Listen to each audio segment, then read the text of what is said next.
La consécration de la foi est résumée en un seul mot, l'obéissance. L'obéissance vaut mieux que les sacrifices.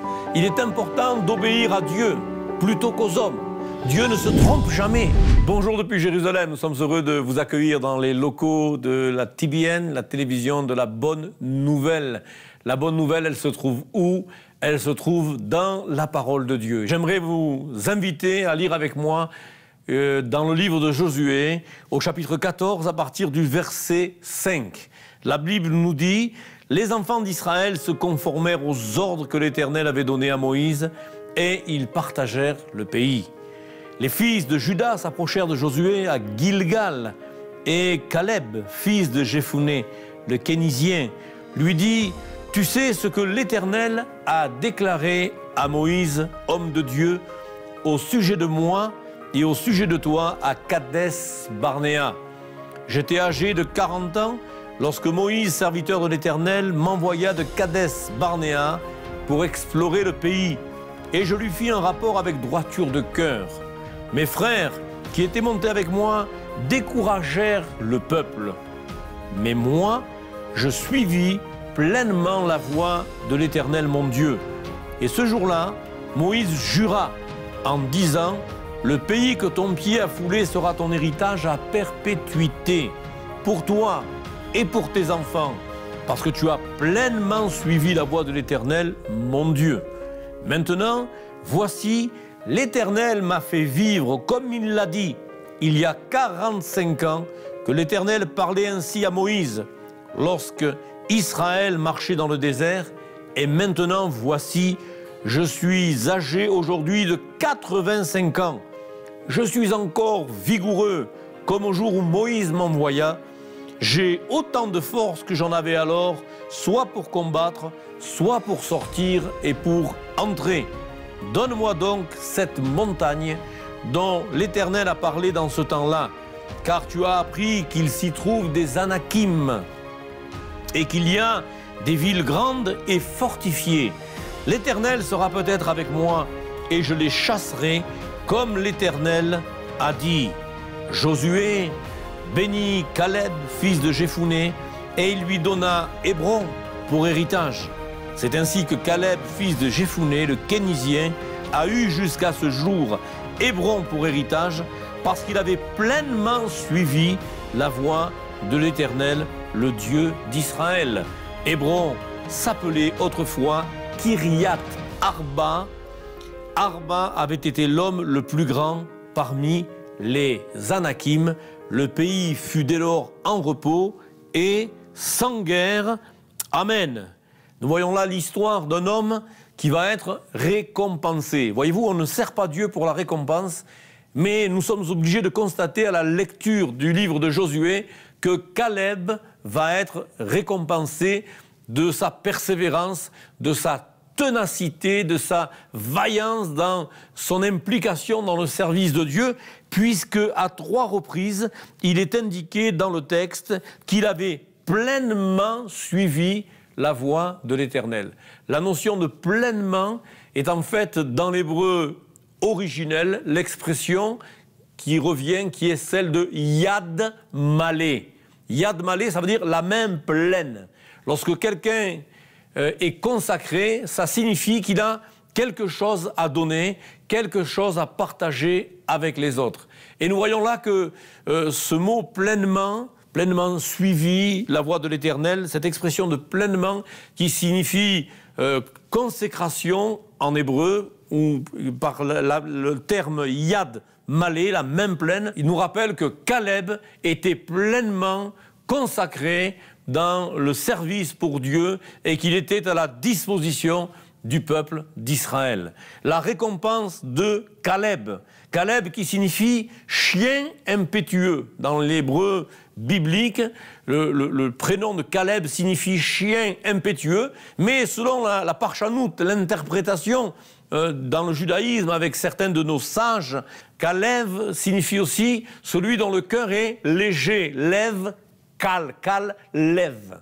Un cœur léger. Cet homme, certainement, avait un cœur léger parce qu'il était pleinement consacré dans le service de Dieu. il était engagé pleinement, il était sur l'autel du sacrifice, rien ne pouvait l'arrêter, il n'était pas intéressé par sa récompense, par ses avantages personnels, ce qu'il aurait pu en retirer de s'être engagé tellement au sein de ce peuple d'Israël. Non, ce qui l'importait, c'était la victoire d'Israël, le peuple de Dieu, et au-delà de la victoire du peuple d'Israël, la victoire du Dieu d'Israël. Amen. Nous avons là, bien sûr, dans la parole de Dieu, des hommes de la Bible qui ont généralement un trait de caractère plus proéminent que l'autre. Moïse, c'est l'homme de l'humilité. Nous ne voulons pas oublier qu'il était un prince d'Égypte et qu'il a regardé l'Égypte, les richesses de l'Égypte comme une opprobre afin de gagner Christ, le Seigneur, le roi des rois. Abraham, c'est l'homme de la séparation. Il était à Our en Chaldée, selon même le Talmud. C'était un homme qui vivait dans le confort. Son père était très riche, il vivait dans l'opulence. Et il n'a pas hésité à renverser, selon nos sages, les idoles qui étaient dans la maison de son père et à quitter Our en Chaldée pour partir, selon l'expression de la parole de Dieu du livre de la Genèse, Lech Lecha, va pour toi, hors de ton pays, hors de ta patrie, vers le lieu que je te montrerai. Il n'a pas hésité à quitter ce qu'il possédait pour partir vers l'inconnu. Et bien entendu, nous pouvons le croire ce matin, notre vie avec Dieu est souvent une vie dans l'inconnu. C'est pourquoi il y a cette expression « à chaque jour suffit sa peine ». Hein. Mais nous savons que Dieu, dans cet inconnu qui est là devant nous, nous réserve des choses extraordinaires. Il a pour nous de grandes bénédictions en réserve que nous ne pouvons même pas soupçonner ou imaginer. David, c'est l'homme du courage. David, c'est un homme de guerre qui n'a pas hésité à passer sa vie à combattre contre les ennemis d'Israël. Joseph, c'est l'homme de la pureté, de la sainteté. Alors qu'il est en Égypte, alors qu'il est en prison. Et s'il a connu la prison, c'est parce qu'il a été tenté par la femme de Potiphar, qui était un eunuque, qui ne pouvait pas la satisfaire. Et cette Potiphar-là, quand elle a vu le petit Joseph, elle a essayé de le convoiter, mais lui a refusé de se souiller. Et en refusant de se souiller, il a connu la prison. C'est l'homme de la pureté. Bien entendu, nous le savons, que plus tard il sera justifié et élevé à cause de sa sanctification et de son engagement pour Dieu. Jean, c'est l'homme qui est rempli d'amour. Et nous l'avons médité il y a quelque temps de cela dans son évangile. Jean, c'est celui qui est travaillé par des hommes et des femmes à l'extrémité, à qui il manque quelque chose. Et il va œuvrer, travailler aux côtés du Seigneur pour s'occuper notamment de ceux qui étaient dans le besoin. Pierre, c'est l'homme plein de zèle. Il est rempli de fougue et il était lui-même un homme assez impétueux. Il est même imprévisible. Et cependant, Dieu va l'utiliser et il fera partie des colonnes de l'église de Jérusalem et il sera appelé l'apôtre par excellence. Caleb, lui, c'est l'homme de foi. Et ce matin, c'est ce qui nous intéresse. Nous allons parler de la foi. Nous allons porter l'attention sur 7 aspects de la foi, comme cela est mis en évidence dans la vie de cet homme, Caleb. Et puis nous avons là, au verset 6 de la lecture que nous avons faite, ce que nous allons appeler la déclaration de la foi. La déclaration de la foi est toujours basée sur une promesse de Dieu. Il dira lui-même, Caleb, « Tu sais ce que l'Éternel a déclaré à Moïse, homme de Dieu, au sujet de moi et au sujet de toi. » Cette parole s'adresse à Josué qui est en train de donner des terrains aux tribus d'Israël, de répartir toute la conquête qui a été faite par le peuple d'Israël. Et là, Caleb va s'adresser à Josué en ces termes, « Tu sais ce que l'Éternel a déclaré à Moïse. » Et j'aimerais vous dire ce matin que ce que le Seigneur a dit en ce qui me concerne est toujours le langage de la foi. Le langage de la foi n'a rien d'autre à dire sur lui-même que l'expression « le Seigneur a dit ». La foi, c'est s'appuyer sur la parole de Dieu.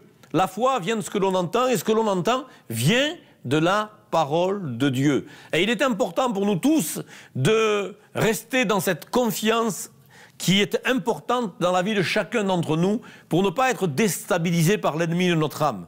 Et cette foi, elle s'appuie sur « le Seigneur a dit », où Jésus lui-même s'appuiera face à l'ennemi de nos âmes, le diable, par cette expression « il est écrit ».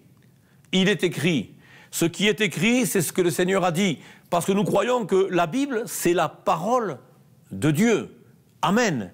Et ce que le Seigneur a dit, c'est le plus important. C'est ça, la déclaration de la foi. C'est de l'orgueil et non de la foi lorsque l'homme déclare ce que Dieu n'a pas promis. Et c'est important de faire attention, de ne pas mélanger nos pensées avec les pensées de Dieu. Nos voix ne sont pas ses voix et nos pensées ne sont pas ses pensées. La deuxième chose, eh bien, c'est après la déclaration de la foi, ce que nous allons appeler la consécration de la foi. Le mot consacrera de Exode 28, Exode 29, et je le répète encore ce matin, c'est l'expression yad malé, la main pleine, ou remplir la main. Et c'est la même expression qui a été traduite par, dans ce texte, le mot pleinement. Dans la description de l'obéissance de Caleb, la dévotion de Caleb à suivre le Seigneur pleinement est notée dans Deutéronome chapitre 1, verset 36, dans Nombre chapitre 14, verset 24, dans Nombre chapitre 32, verset 11, dans Josué chapitre 14, verset 8, verset 9 et 14. La consécration de la foi est résumée en un seul mot, l'obéissance. Le mot obéissance. L'obéissance vaut mieux que les sacrifices. Il est important d'obéir à Dieu plutôt qu'aux hommes. Dieu ne se trompe jamais. Dieu est omniscient, omniprésent, omnipotent. Il est en contrôle de tout. Il sait tout. Il entend tout. Il voit tout. Il connaît tout. Il domine tout. Et nous ne pouvons que le glorifier, que le célébrer ce matin pour ce qu'il est, pour ce qu'il a fait, pour ce qu'il fait et pour ce qu'il fera. À lui soit la gloire.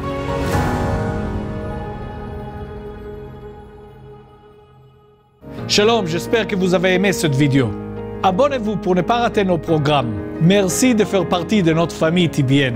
Que Dieu vous bénisse. Shalom de Jérusalem.